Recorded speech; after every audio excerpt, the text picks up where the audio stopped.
that brings about the question of another English Premier League side. What is really wrong with Manchester United? Ever since winning the Carabao Cup final against Newcastle United, they've been struggling. Can we just say it's a case of fatigue on the part of the players, or Erik ten Hag being figured out? Figured out. Well, you know, the English Premier League can be so saucy and crazy at times that managers are so brilliant to the extent that, okay, you as a newbie, when you come into the game, they study you for a couple of months, and the next thing you're you're apprehended. I mean, tactical wise. So I don't want to think that's what has happened to Erik ten Hag. I mean, Manchester United were really high flying at some point, but now the same thing hasn't been the case. Now take a look at this Casemiro'S start.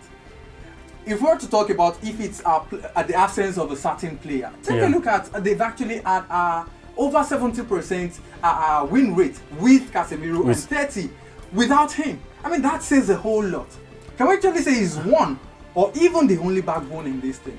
Yeah, like you rightly said, he is the backbone. He is the missing piece. And when they got him, I think in the summer, we all thought it was a misplaced priority for getting Casemiro into the team. But the first 2 matches was shaky for him. But we later found out that he was the stronghold in Manchester United team. You know, kicking off the plays and, you know, connecting the defense with the attack, and that has been really so fantastic. I think Casemiro'S has been really, really unlucky this season. You know, numbers of red cards he has taken upon himself. You know, the second one was against I think Crystal Palace or so, where he was the first one was against Crystal Palace, where he was red carded, and he took the second one, which sent him on 4 matches ban. That's really going to affect Manchester United a lot. And you could see that they lost against Newcastle United 2-0. They were not able to find the back of the net. That's really worrisome.